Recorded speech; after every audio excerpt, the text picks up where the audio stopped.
sure that Kyler Murray is big enough. This is Tom Brady. He's not just going to retire. Whitey, big fan of the show. Appreciate I've got Brian Murphy to my left, making sure everything's smooth, crispy, buttery. James Harden is systematically ruining the game of basketball. He's the most overrated player. And there you are, the Chicago Bears with a open season. And I'm sure Dan Superstars is happy to have Antonio back. If you thought you were going to get Zion, that's your bad. You are now listening to Open Season. Your host, Billy Allen. Good evening, and welcome to Open Season. I'm Billy Allen. That's Frank Bradica. The two of us are going to be talking about rest in peace to Bill Russell, the greatest winner of all time, Mr. 11 Rings. Juan Soto found a new home in San Diego. The Red Sox, they can't quite decide what they're doing. Are they staying? Are they going? Are they buying? Are they selling? They bring in Hosmer and a good team guy, Tommy Pham. The Dolphins ended up losing a first and third round pick for talking to Tom Brady. Seems like they had a big plan that was going to go down in 2020, 2021. We'll do a little bit of over-under in the NFL, talking about the AFC East and the NFC East, a little bit of a preview there. Can the Pats do anything to improve their chances? I mean, if you listen to Frank and I, that's probably a big no, but we'll see what we can come up with. And is Aaron Judge going to beat any type of record, whether you consider it Maris's record or anything like that, on an absolutely torrid pace right now? So we'll catch up with what he's doing and just talk about how we project the rest of the season playing out. I think Frank barely thought he was going to get over 40 home runs or something a couple weeks ago. So, we'll check in with Frank on that and see how he's doing. But let's just start out by remembering Bill Russell. Obviously, NBA legend, passed away on Sunday. And here we have a clip of Shannon Sharpe talking a little bit about Bill Russell.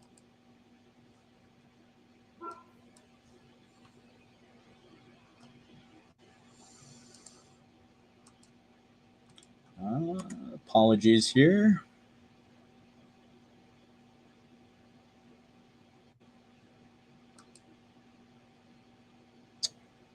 Just give us 1 second here. I don't know what the hell is going on.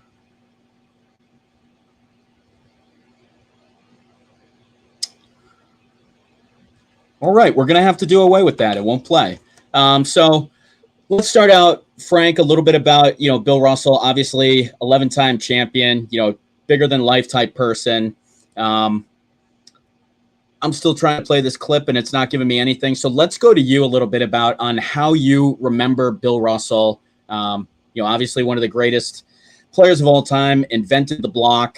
Was kind of like a Giannis back in the day. Tell me a little bit about how you're going to remember Bill Russell. Right. So I said I wasn't going to do it this day in sports because I think Bill Russell, we can take up enough time with that segment alone. He meant a tremendous amount to me. As an activist, as an athlete, as a winner in team sports, I just think everything about him is commendable. He looked at so many younger players as son figures. Many of them looked up to him as a father figure, whether you're talking about Kobe, Jordan, Kareem. You talk about, the best of the best looked up to him for a reason. And in that clip, which, it's not playing, but I think it was Shannon Sharpe going over a lot of the things that he did. He won 2 championships in high school. He won 2 gold medals. Was an all-state high jumper, much like Wilt. I just think he was great at everything he did. And he was sublime. He's one of the few people, so many of our heroes from our generation and from past generations end up with some black mark or some stain or some controversy. There was just none for Bill Russell. And I think that says something about the character of the man. And I haven't even talked about him on the court yet. And you said he invented the block. That's not necessarily true. Mikan was doing it. There's always been tall players. But he was the first person to use it as a weapon. He's the first person who got it counted as a stat or whatever, right? Yes. He's the reason they started recording it. But Dawkins, who was, same time as him, slightly before him, but did a lot of ABA things. Also a great shot blocker. The thing with Bill Russell is he used it as 2 things, an intimidation factor and a fast break starter, which I'm not sure anybody's been able to duplicate that second thing since. I know nobody did it before. but the amount of times he blocked a shot into a teammate's hands, and I understand it's a different generation and that's statistically just less probable as the average players get better and better and the average quality of player gets better. But I just think he was tremendous in every possible way. All right. Well, Frank, I'm glad you talked for a couple minutes because it took me a couple minutes to be able to get this clip going. So why don't we just play it right now? Shannon Sharp on his thoughts and how he'll remember Bill Russell. Remember Bill Russell. Skip, I think the championship pale in comparison to who the man was. You can count the championships, but it's hard to quantify and measure just exactly what he meant. Skip, you think about it, he's an 11-time NBA champion. He's a 5-time MVP, Olympic gold medalist. Twice he won the 55-56. 55-56, he won back-to-back championships. I think it was 57-0 with the San Francisco Dons. Him and his teammate Casey Jones. They win the gold medal in 56, and then he goes to the Celtics, and we know he starts a legendary career there. But Skip, I think for the most part, he's good for what he did off the court and how he handled what he was enduring while winning all those championships. And he said the way he did, he used the term, and I'm paraphrasing him. Basically, I was compartmentalizing what was transpiring to me off the court, and I used it as fuel. Yep. And so there you just have it a little bit. Yeah, kind of saying exactly what you were, Frank. Obviously went through a lot on the court, but off the court as well. Just the type of player that he was, the type of guy he was, really owned any type of room that he went into. I mean, these are real stats. These are not inflated. His he averaged 22 and a half rebounds per game over his career. I mean, even when he was like completely done at the end, he was still averaging 15 rebounds a night. And I think a lot of things people talk about is, well, who was he playing? He's playing in the 50s and 60s, and the level of competition wasn't quite the same. Well, are we going to look back in 100 years and say that Jordan wasn't good because the competition that he played? Absolutely not. And so I think you can really only control who you play against. I mean, you can't really control who you play against. And obviously he was a 5-time MVP when he played. I mean, are we going to say anybody that's a 5-time MVP, didn't play against good enough talent? So I think that's one of the things that comes up a lot because he played a little bit in the past. People will talk about, how good was the competition? But, this guy was absolutely incredible. I mean, if any team right now were to win 11 out of 13 championships, I don't think we'd be minimizing that accomplishment in any way. So a couple things, right? I think when you said Jordan, are we going to look back at 100 years and say Jordan didn't play? I think Jordan played in the worst version of the NBA we've ever seen. It's that in the 70s. The 90s and 70s are the two worst brands of basketball. The 70s were boring if you weren't watching the NBA. And the 90s was just bully ball. It was recess ball. The individual stars of the 90s are as good as any generation, if not better. You know what I mean? The Barkleys, the Olajuwons, the Jordans. But the quality of team, because they expanded so rapidly, adding 6 or 8 teams in the 90s. There were so many bad teams. There were as many 60-win teams as 10-win teams many years. And I do think he took advantage of a watered-down league. He never won in the 80s, which is when there was significantly better teams, significantly branded basketball. But with Bill Russell, there were 9 teams in some of those years, which, yes, it meant the quality of player per team was probably better than it is, today in terms of equating those things with equal parts. But the chances of a championship are significantly increased, right?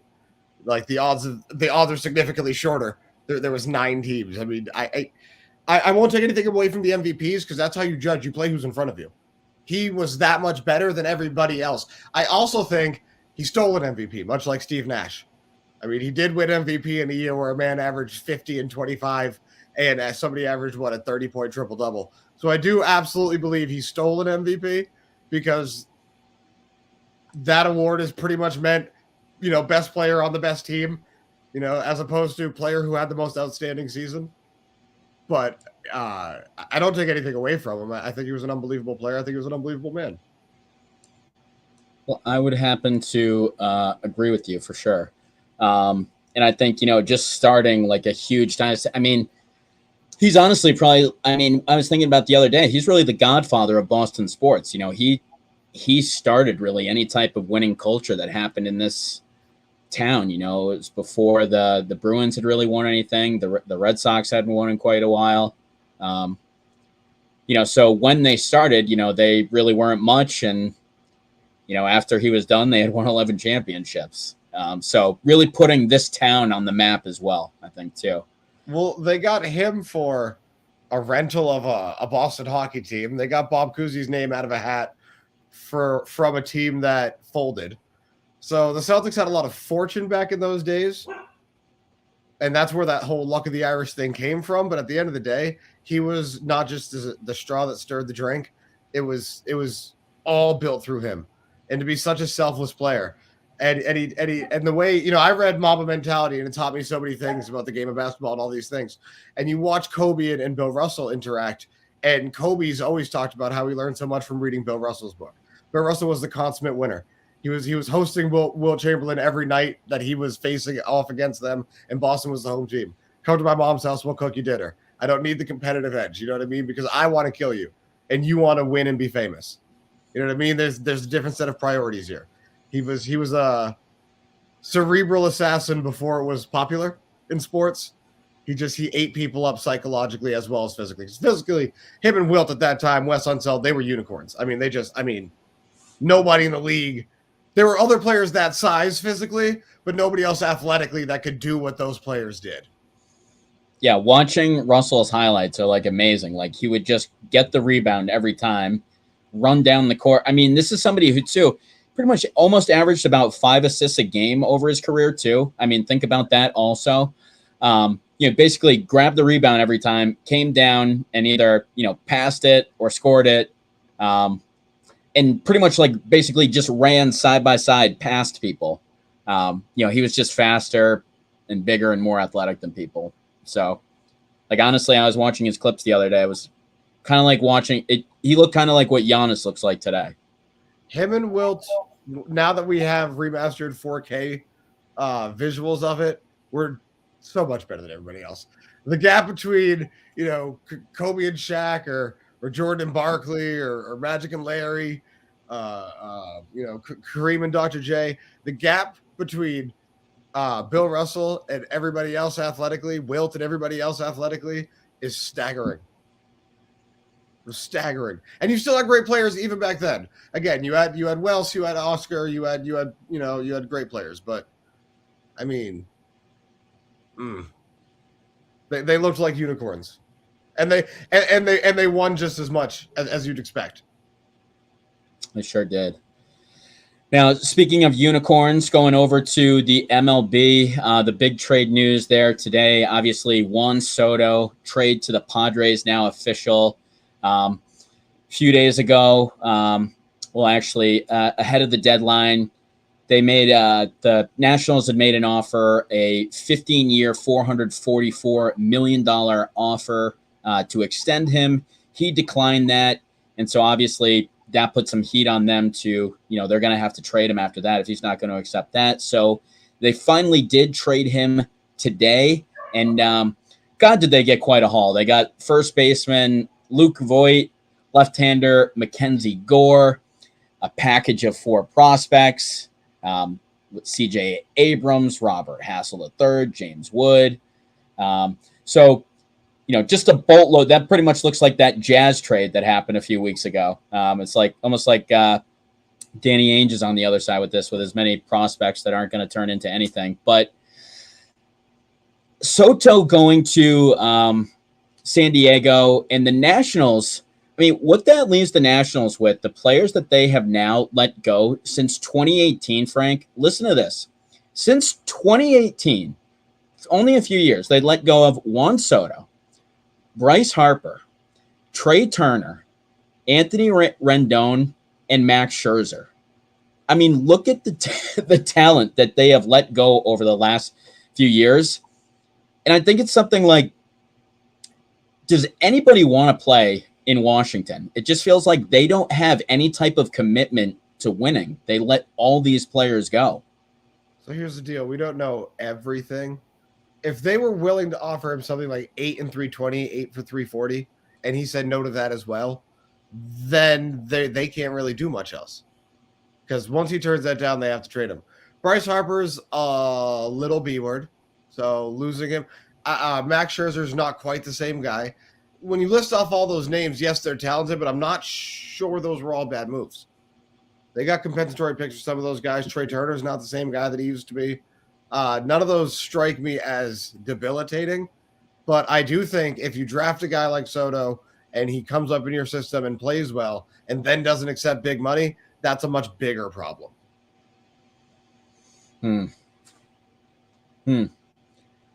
I mean, I'm just going to say that's a lot to let go since 2018, Frank. Yeah, I agree. I mean, anyway it shakes out. I mean, like, obviously, you could look at it with the Red Sox, right? Like, you know, we're not going to kill them for letting go of Mookie Betts because you knew that. What are you shaking your head at? Go ahead. What? The Yankees, the Red Sox, the Dodgers, they can't do that. But the Rays can. Like, almost every team in sports can. Certain teams can't. Cowboys can't, Real Madrid can't, Red Sox can't, Yankees can't. Certain teams really can't make that claim. But I agree. Mookie Betts wasn't going to resign. You got to get rid of him. Juan Soto turned down the deal. I hope they countered with a shorter deal for 75, 80% of the money. I hope they were actually in on this kid because that's what you hope to draft always.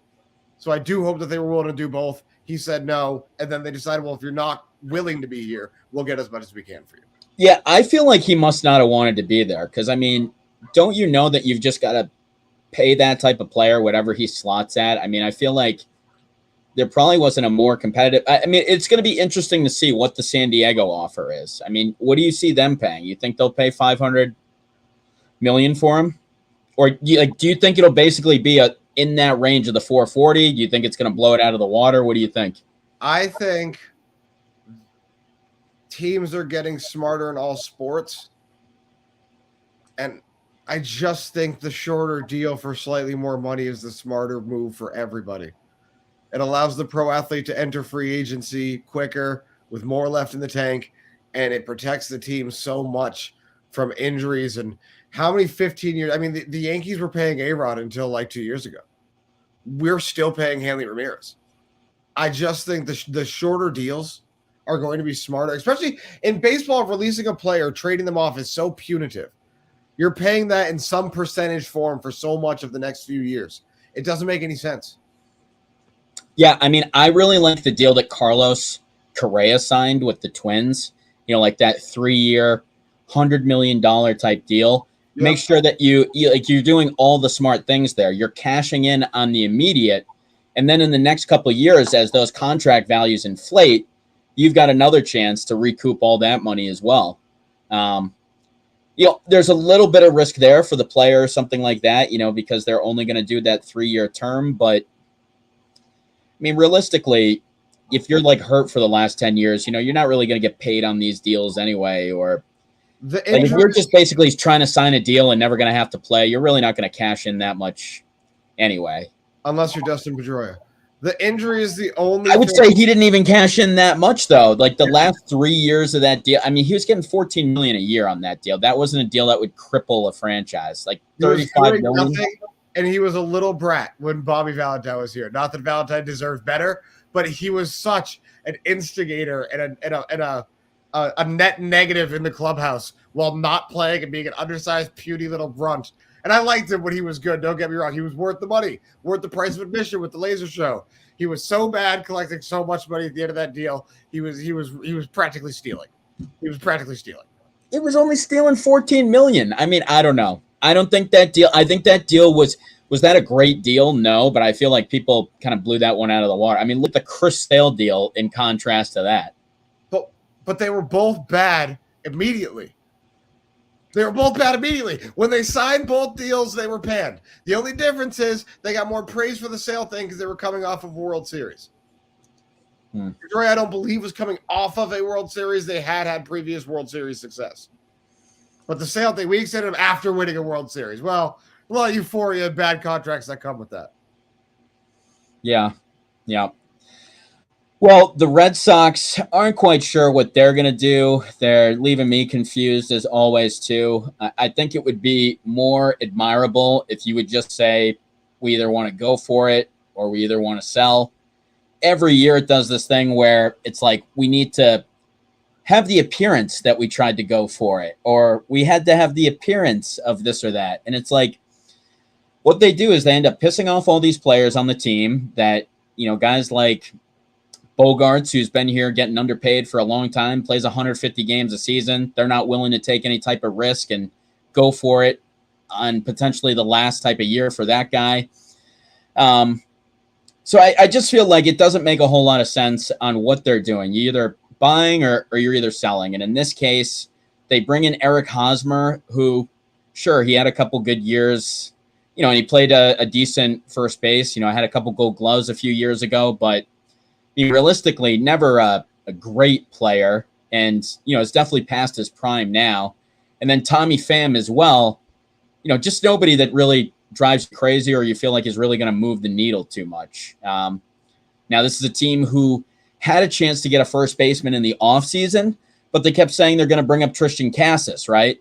And so, but now they're not going to try to bring up Christian Cassis at all. So it's like the plans just keep changing over and over. And I just feel like, how are you selling this to this team, and these fans? And like, how do you get up there and say that you're trying to make the playoffs? Kind of say that through your teeth when clearly you're not.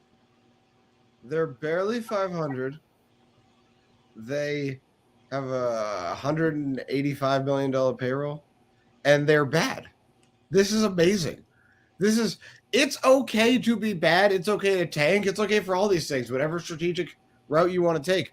But there are small market teams who are like this for a reason. The Red Sox are like this for no reason outside of they have chosen to spend their money poorly. They've extended the wrong people. Drew Pomeranz, not Lester. What are we doing here? David Price, not Lester. What are we doing here? Like, I don't understand. Chris Sale, whom I love, his makeup and all that, but he's never been healthy past July. I just don't understand why and they rushed to extend him a year early. There was no need for that.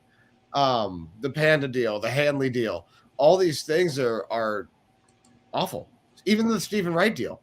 They have been overpaying bum players who fit a certain analytic for them for a long time, and it shows.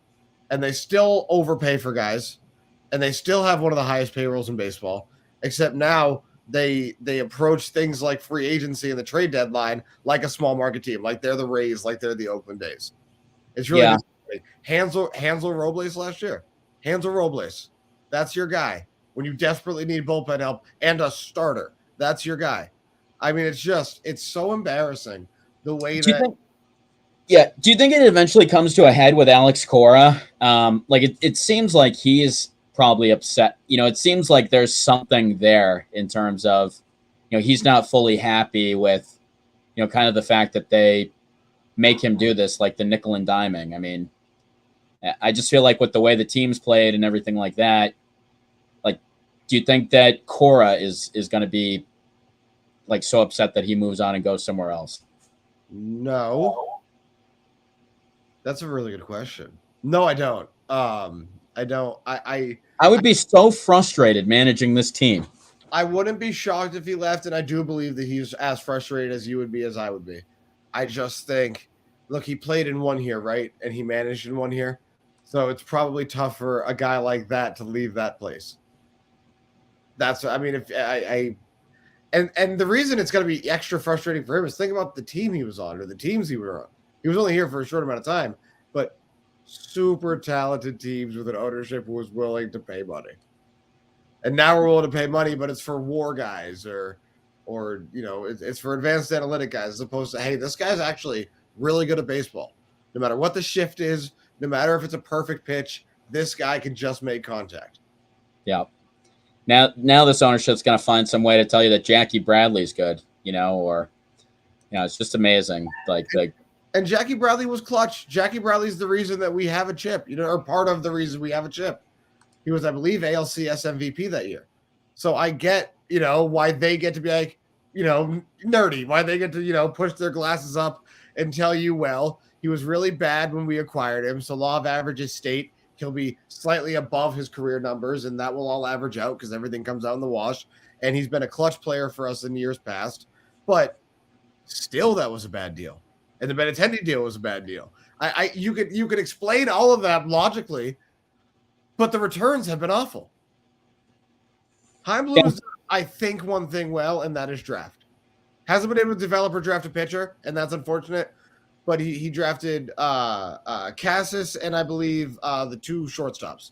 I can't remember the kid we drafted this year, 24, Romero, I believe. But last year, Marcelo Myers, I believe in both of those players. I liked them both in college, so I think they'll both be good. Or Romero. What did you think of them getting rid of the Sox getting rid of Tristan Vasquez? Kind of like the longest standing member, probably maybe one of the leaders. I feel like a lot of people are talking about this. I don't really think it's a big deal to get rid of somebody like Christian Vasquez. I mean, he was all right. He was never an all-star or anything like that. I'm okay with getting rid of him. I have no allegiance to him. He's not. I just don't get bringing in another catcher the next day. Like, why did you? Because Plawecki is not a everyday player. Our other catchers, not everyday baseball players. So we did need to bring on a catcher. Again, the return. Wasn't enamored with the return, and that's again just a reoccurring theme with Chaim Bloom in the trade market. Yeah, I don't know. And Chavis went back in this deal, or not Chavis. Apologies. Jay Groom, which closed the chapter on yet another high draft pick, left-handed pitcher. Time to develop, became nothing. Just another one of these guys. Yeah. So yeah, I mean, obviously we have to talk about the Yankees a little bit. I think Aaron Judge is just having like an absolutely insane year. I mean, I think in the last like 14 games or something like that, he hit 12 home runs. He's got leading the majors in home runs as well as RBIs, and he's up over 300 right now. Frank, where do you think he's going to end up for home runs this year? He's got 43 right now. I miss the days on ESPN where it gave you what they were projected to do. Like they would always kind of like put it out there. Dimitri Young would hit 3 home runs on opening day. It would say he's on pace to hit 450 bombs. Yeah, I wish we had that so we could see like the projections day after day. But I think he's on pace for 65, 66 home runs right now. Both of those young brothers raked, just so we're clear. Both of them raked. Delman did too. Yeah, no. What's Whitey got to say? Is he coming on right now? We got Whitey on long distance from Queens. All right, let's pass it to him. What's up, fellas? Do you hear me? We can hear you. Just talking a little bit about Aaron Judge, the season he's having. Obviously, kind of the runaway MVP. Do you look at Maris's home run as like the record, as like the real record, Whitey? I mean, like, what does Judge have to do for you to think that he had like an amazing year this year? Like, how many home runs do you think he's going to hit? Well, he's on pace for 66 or 67. I don't think he's going to hit that because it's just there's no way he can sustain this clip. I mean, no player can do it. But he's had an absurd season. Like, I think today's generation, like us, I think we probably look at Barry Bonds' record just because we don't really care about roids as much because like now players are hitting with like the juice baseball and all that. Yeah. But I think older people are going to use Maris's record. So it really depends. I mean, either way, he's having a historic season. If this season ended today, he would have put up ridiculous numbers. And he's got 2 months left to go. He already has 44 home runs. We have 2 months to go. It's insane.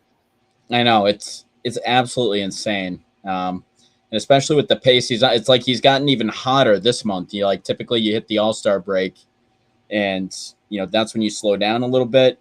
And he's been just as hot this month. So going into the All-Star break, he was projected 56. And then after this month, he's projected mid-60s. So it's been a torrid month. I mean, he's been absolutely on a tear. Yeah, I mean, he just won Player of the Month for the second time this year. So no player in history has hit more home runs than him through this many games, except for McGuire and Bonds. That's it. And I think he's the same amount as Ruth. So it's historic. And then he just beat Ryan Howard for the fastest to 200 home runs to start a career, right? Yeah, second fastest to 200 home runs after Ryan Howard. And it's insane to think about it, because if you think about it, one of the seasons was a COVID shortened season. And then 2 other seasons he missed significant time due to injury, like the 2 years before last year, which is the whole reason why he didn't get a huge contract back then, because they were worried about injuries. But that's insane. Second fastest with that considered. Like, that's just insane because there's so many more games that like Ryan Howard played. Yeah, well, I think they still played in the. I think they still counted the games the same, or right? Like it's how many games it's. I don't know, but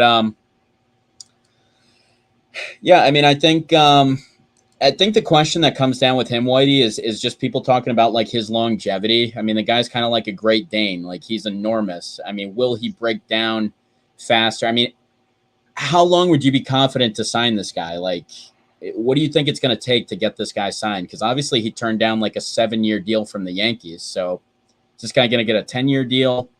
What do you think it's going to take to walk away with Judge? I don't think the only team that they're rumored that is going to like swoop in, and it's interesting because this kind of changed with the Soto deal, is the Giants. So he would be a hometown kid. And with the Padres getting Soto and the Dodgers so nasty, you figure the Giants need to do something, to keep pace with them. So that hit an interesting wrinkle today because then they brought that up. They're like, oh yeah, maybe the Giants could be even more motivated to sign him now, since Soto went to a rival team. But I don't think he's going to get 10 years because I just think that's, I don't know. If the Giants blow him out of the water with a 10-year deal, maybe. But I'm hoping that they give him like 8 years, like $40 million a year. $45 million a year. Well, it's so crazy what these guys are getting paid now. I mean, if he's going to get 45, I mean, what the hell is Ohtani going to get? He's going to get 60. Yeah, Soto's going to get crazy money too. I wonder what Soto's going to get. You think that offer will be over $500 million, White? Probably. I mean, yeah. You think he's going to get a 15-year deal or? I don't know. I mean, I got to imagine if the Nationals were willing to go there. I mean, I can't understand what. Like, if I could have Soto till age 28, I would take it. I would sign, 38. I would sign him to a 15-year deal. So, I mean, I don't know. It's almost like these deals just don't seem that smart for the player and don't seem that smart for the team. Because if you sign a 15-year deal, I mean, you're not going to be making the same money that you would make if you were to sign a bunch of 3-year deals. So it's kind of like the team and the player are at almost greater risk when you sign these long-term deals. So I almost wonder, if we start to see some of the more like Carlos Correa deals or if teams start to reel this in, like, is that a sign that the Nationals, maybe there's not a lot of other teams that are willing to offer that 50. I mean, you're the Nationals. You're pretty desperate. I think if you're young enough, I think a really long-term deal is in the benefit of both players because one, if the player, God forbid, starts getting injured, he has that security. It's good for the team because over the length of the contract, salaries are only going to keep getting higher. So, like, if you look at Stanton, right? Like, Stanton's deal is actually pretty fair right now. But, like, 3 years ago, you would have said it's ridiculous because everyone's getting higher contracts. So, like, you got to figure, like, 15 years from now, Soto's not going to still be paid the highest. You know what I mean? I just don't see how that's necessarily advantageous for Soto. For the player. I see how that benefits the team to lock him up to a long term.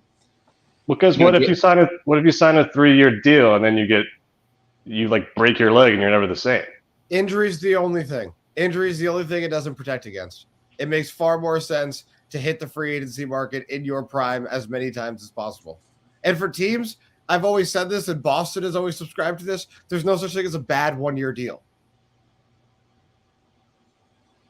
I mean, I'm huge into the 1-year deal now that these guys are worth so much. Like, I don't get why every team doesn't use their franchise like in the NFL. Like, why would you not, like, why did the Pats not franchise J.C. Jackson? It's like you could just have a good cornerback for $18 million. Like, wash your hands of it if he sucks. What's the big deal? Yeah, it really just falls down to how risk averse are you? Like, remember, like Darrelle Revis, like, did the same thing where he signed like 2-year deals and he kept getting like the maximum value. Like, This works if you're like a healthy person that doesn't get injured. Obviously, that's the best way to maximize how much you make. But if you're someone who's like more risk averse, doesn't want to like gamble on your health. Lock in that 15-year deal. You're gonna be making a shit ton of money for 15 years. Why not 8? Why not cut that deal in half and get 2 cracks at the can? Yeah, So I mean that's good too. I think Whitey's saying, "What if you get hurt?" I think is what he's saying. But my point is, you're going to get hurt for all 8 years. 8 years provides you with security, and it will give you enough times to where if you're actually good, if you're injured for half of those years, but you're productive for half, you'll get another contract. Yeah, I mean 8 is like the happy medium. It really. I mean, like Judge, obviously you can't give him a 15-year deal because he's already 30. But Soto, like, I don't know. There's something to having long-term security that's also very valuable. Like these players are already making a ridiculous amount of money. You know, like if you sign a 15-year deal and you're still gonna be a millionaire. You got like endorsement money coming in. I mean, how much extra money do you really need? That's a ridiculous question because the answer is more. But how often has a 10-year deal worked out for the franchise or the player? Outside of A-Rod, it's pretty much never worked for both sides. Best example I can think of is Manny's 8-year 160, and that's 2 years shot. You know. Yeah, but Manny got a second deal that we then wasted a ton of money on and paid him for years after we traded him. He didn't get a second deal with the Sox. Before we traded him to the Dodgers? He was on that 8-year, $160 million deal that he signed. They had to pay him money years later because they moved money that they should have paid him at the time, like into the future or something. But I don't think they ever signed him to another. I recall us owing him money long after he was gone, but again, they owed him money long after he was gone for sure. If a player wins you a championship as an owner and a fan base, you should pretty much always be okay with that. Like, as much as I hate David Price, he was nails in that World Series, so I'll take it. Like, what are you supposed to? Whatever. That's fine. We won. Yeah, I pretty much typically agree with whatever it takes to win a championship. You know, you win the championship. Like, for example, I'll give you the Lakers, right? Like the Anthony Davis trade. It's a win because you won a championship. Like, could you go back in time and say we should have got this guy or that guy and Kawhi or this or that? But you got a championship. I mean, or just kept Brandon Ingram, Lonzo Ball, Josh Hart, Julius Randle. I mean, they had a fair few amount of players. Well, ask Whitey how good Julius Randle is. Oh, don't get him started. I can't even tell you about Randall. Like he was like so good 2 years ago. Last year he was basically like a tall Marcus Smart last year who didn't play defense. That's what he is, though. But like 2 years ago he was a legitimate all-star. So it's just I think like the fans. I mean, you saw what happened with Joey Gallo. New York fans get in your head if you're not doing well. So I think the fans were getting in his head.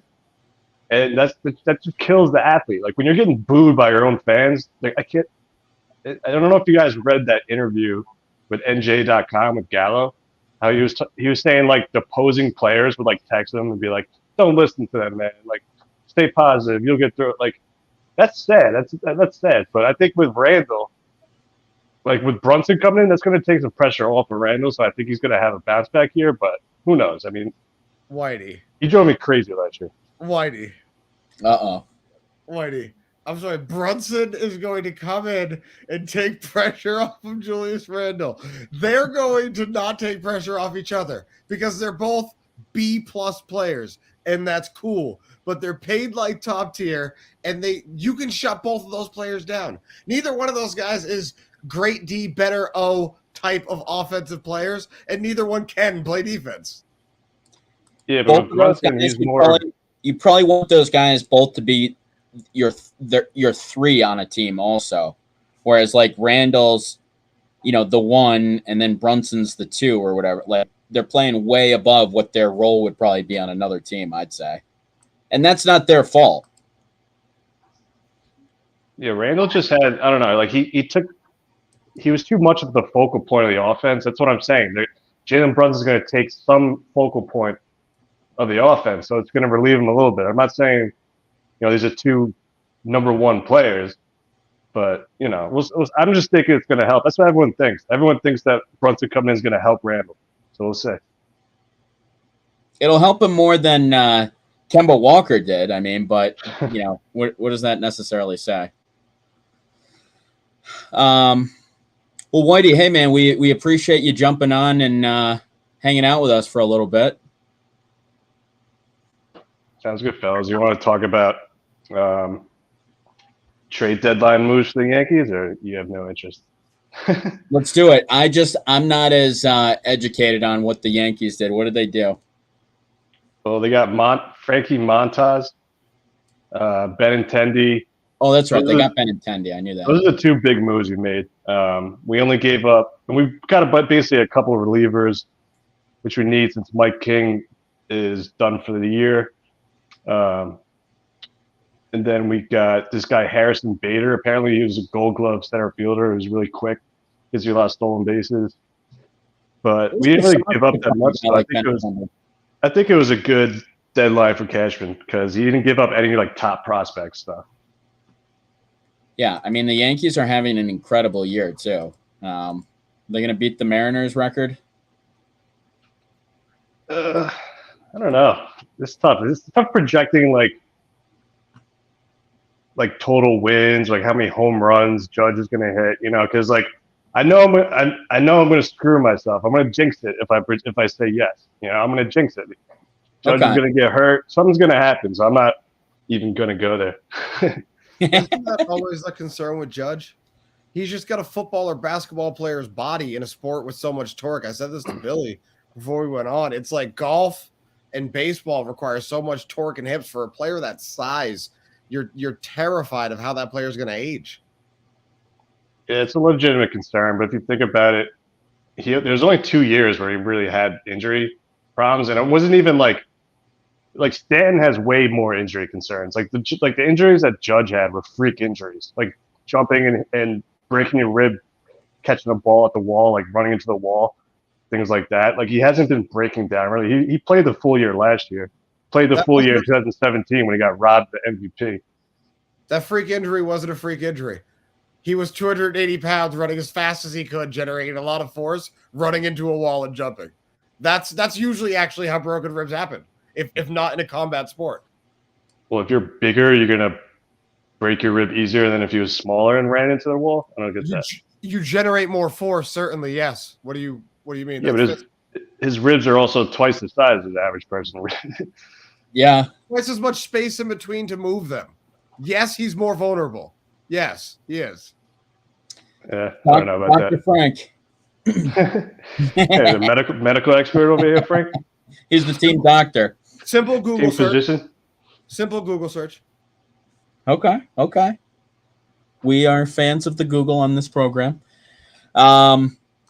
Well, let's see. I think we're going to move on to the NFL. Whitey, do you want to hang with us or do you want to jump? I'll hang for a little bit. Why not? Let's see if you can test my NFL knowledge over here.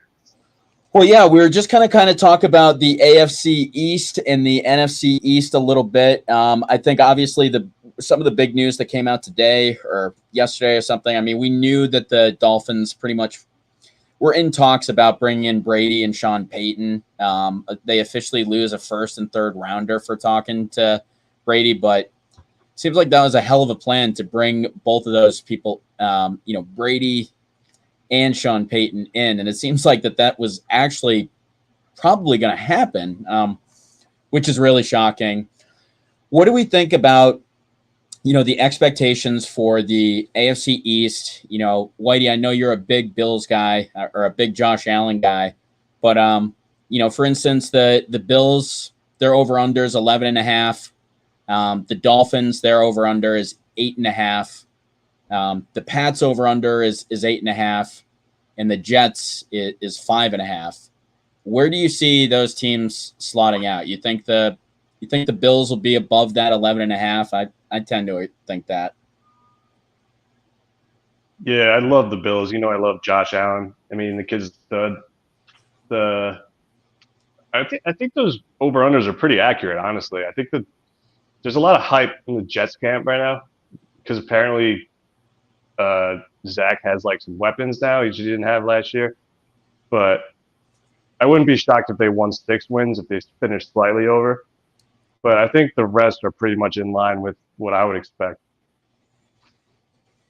Yeah, I agree. I wanted to have hotter takes when Frank gave me these numbers. I was like, yeah, they pretty much nailed it. I mean, I would definitely take the Bills above the 11.5. I think they're clearly going to be the cream of the AFC East.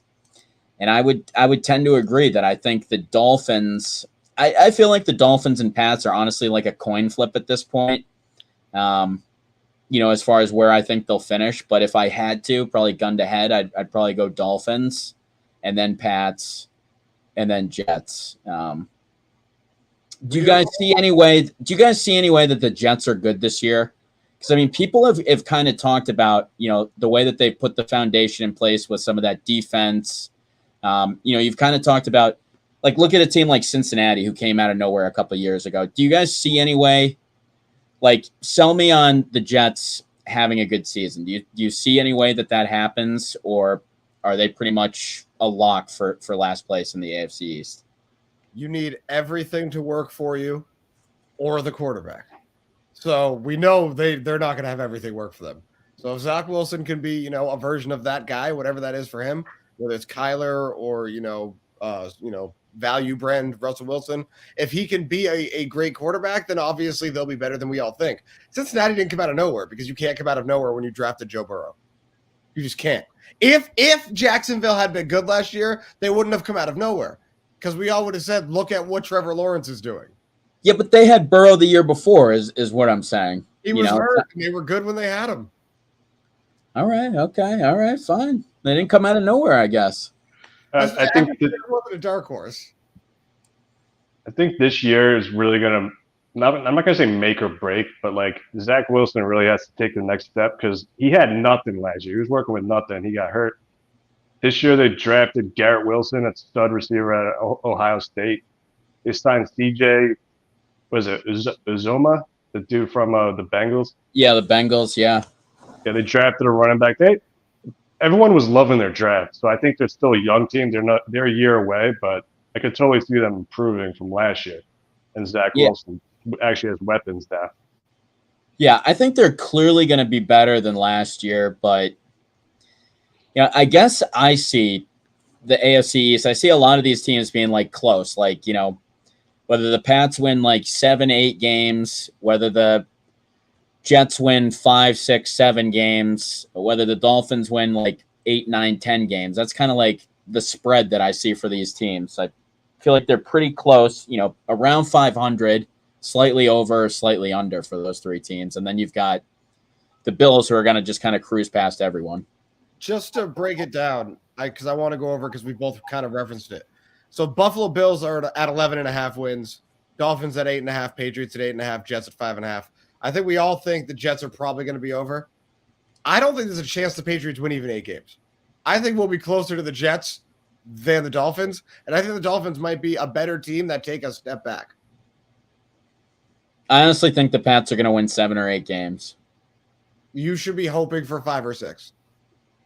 I would like it to be less, but I just feel like they'll dink and dunk. They'll figure something out, whatever it is. I mean, they have a tough second half of that schedule. They are not going to win a lot of games in the and now that the fact that they lose like 90% of their games in the second half of these seasons now, the last few years or whatever, but that's going to be a rough second half. They're going to have to get out to a good start, in my opinion. We have a rough first and last month of the season schedule-wise. And that's been a tough point for them over the last few years. Yeah, it's not going to go well. This is going to be bad for us. Whitey, what is it like, watching the Patriots for all these years and listening to two people in New England saying these things? Are you tingling in places we can't, mention or anything? Honestly, it's mind-boggling that you guys have such low confidence in Belichick, and it's actually hilarious because literally you were like a dynasty for 20 years. But I can't positively say that I wouldn't have the same opinions as you if I were a Pats fan, because I'm the most pessimistic fan ever. I always assume whatever team I'm rooting for. I haven't won jack in the last 10 years, like Steelers haven't done anything. I just assume we're not going to win the championship. So it's weird that you guys are there now because you literally had 20 years of nonstop dominance. Whitey, we had 20 years of being good, and I had another year and a half where I was Team Belichick versus Team Brady. I was the staunchest of staunch, but I'm allowed to update my opinion when I see new things. And Bill is clearly at a point where he just doesn't want any conflict in the locker room, in the coaching meetings, and he's just given a bunch of yes men jobs. This is Rome. This is Rome. This is most civilizations. I get it, but like you guys just made the playoffs last year, so like that's why I'm conflicted as to you guys only winning 5 games after making the playoffs with a rookie quarterback who's only going to get better in year 2. How much better is he going to get, Whitey? How great is his ceiling? He's Mac Jones we're talking about. I think he's going to get better where he's not going to be in a situation where he hands the ball off 50 times at Buffalo.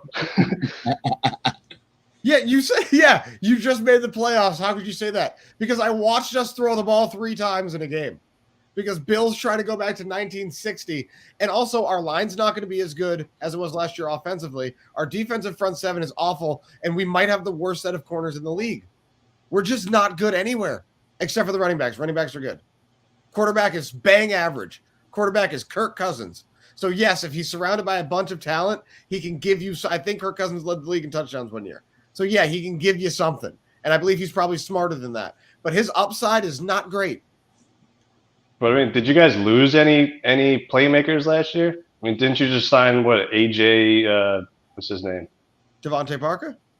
Oh, Devontae Parker. I don't know why I'm thinking AJ. I mean, great. We signed the one receiver that the Dolphins didn't want, basically, and he's our number 1 now. Training camp reports are that he's getting no separation. Well, I actually heard that he's having a good camp.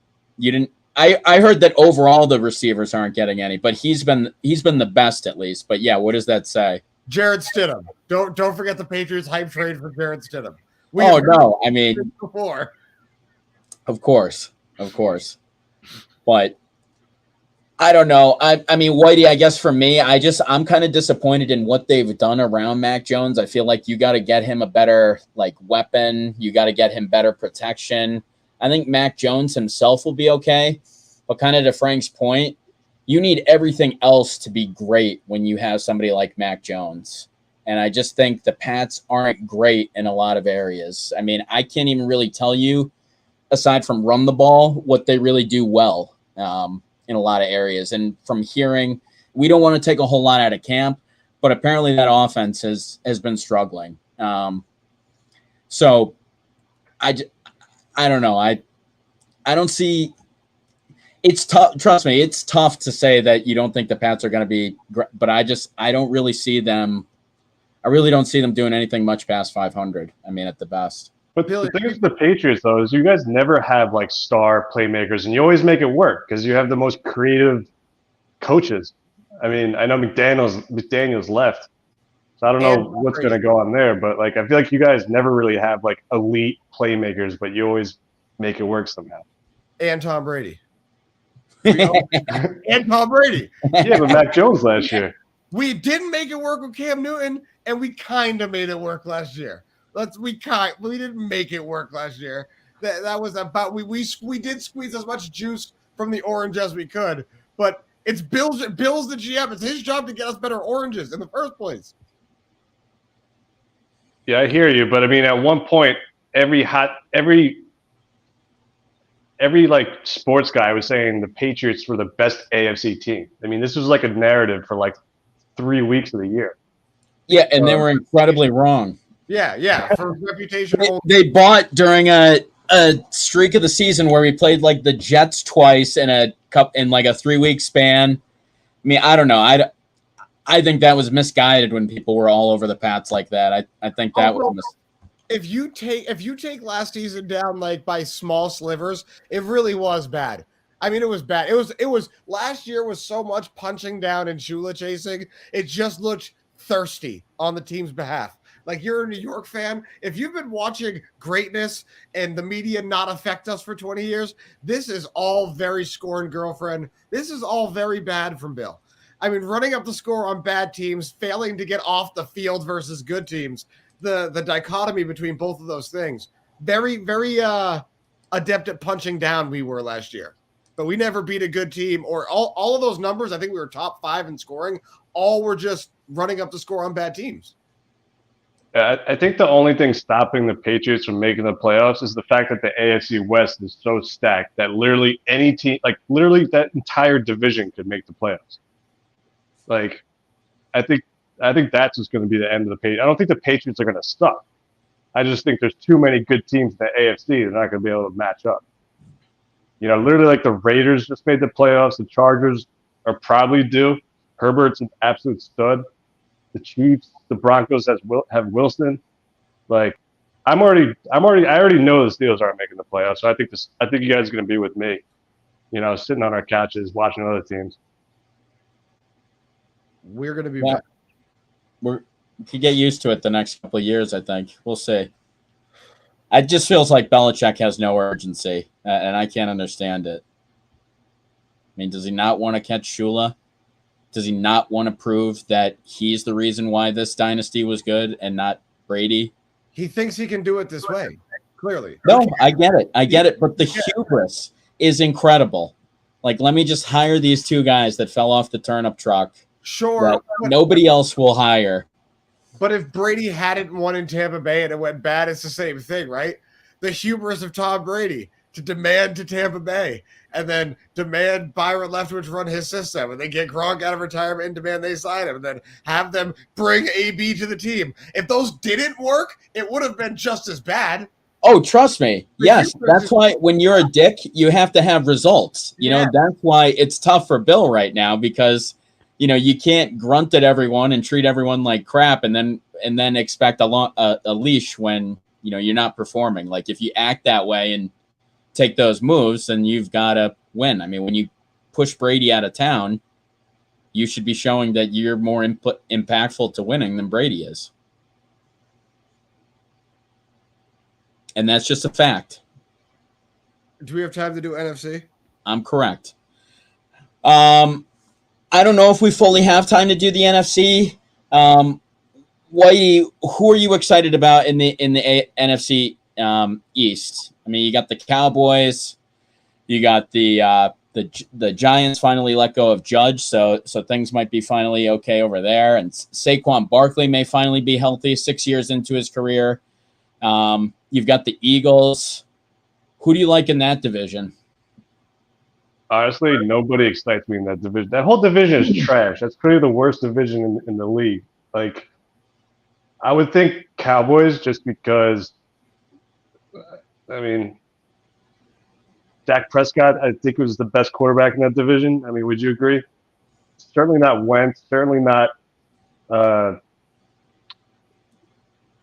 Daniel Jones. Yeah, no, I'm definitely going. I would definitely. I'm not the biggest Dak Prescott fan, but I'd definitely say he's the best quarterback in that division. Yeah, like Jalen Hurts is not even.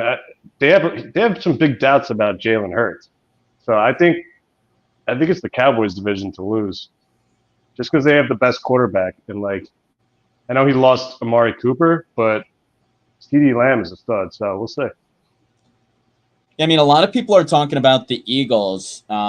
You know, they brought in Hassan Reddick. They drafted Jordan Davis. You know, obviously they brought in A.J. Brown. Do you guys think it works with the Eagles? Like, they scored a lot of points last year. They had like a pretty high-flying offense. Do you think that team will be as good as people are? Like, that almost feels like a team that, you know how like the teams that weren't great that everybody jumps on? It's almost like they feel like one of those teams that people are getting excited about, and I'm not fully sure if you could. I could see the Eagles having a good year. I just wonder if people are buying in a little bit early on them. What do you think? The Commanders and the Eagles are both very exciting because they have very low floors and relatively high ceilings. The Eagles have a very high ceiling. The Commanders really don't. But they both have low floors. But the Commanders have a really good defense. They have a really good front seven. When you move either line of scrimmage, you have a chance to win any game. So it's like either one of these teams can win 8-9 games. I don't think either one can dethrone the Cowboys in the division. I do think it's, you know, the NFC South is pretty bad. NFC North is pretty bad outside of the Bucs and Packers, respectively. The divisions as wholes are awful. But the NFC East is pretty bad. But I do think the Eagles are going to be exciting. They're going to put up a ton of points. They're going to be great for fantasy owners. If you play fantasy football, going to be great for people who bet. But no, they're not going to win. They don't have a quarterback who's good enough. Yeah, I think Hurts has a ton. I think the Eagles have the best pass catchers in the division. They have A.J. Brown. They got Devonta Smith, Goddard. But that it comes down to Hurts. Is Hurts going to progress? If he progresses and he plays, if he improves, they have a chance because he has the best weapons in the division. For sure. Will he be a quarterback, their starting quarterback in 2 years? Who Hurts? Yeah. Do you guys see a future for him? Do you think? I mean, I guess I just feel like you could either ride with him or you could pull the plug pretty quickly, and I just wonder how long his leash will be if he doesn't have results. I think this year is going to make or break it. Yeah. Because he's got so much talent to work with. If he doesn't improve, then that means he's not up to stuff. That's kind of like the idea with the Giants too. It's Same thing with Daniel Jones, exact same thing. Same thing with even Carson Wentz. If Carson Wentz doesn't play well, then that 1 year is going to be a fluke. That 1 year he was an MVP candidate. Well, that year definitely looks like a fluke. I mean, that looks like Doug Peterson all over it. Well, hey, that's going to do it for us here on Open Season. Whitey, we appreciate you coming on and hanging out with us a little bit, coming in on Judge and then hanging out for the NFL. Appreciate everybody for tuning in, and we'll catch you next week, same time, same place. Take care. Fellas.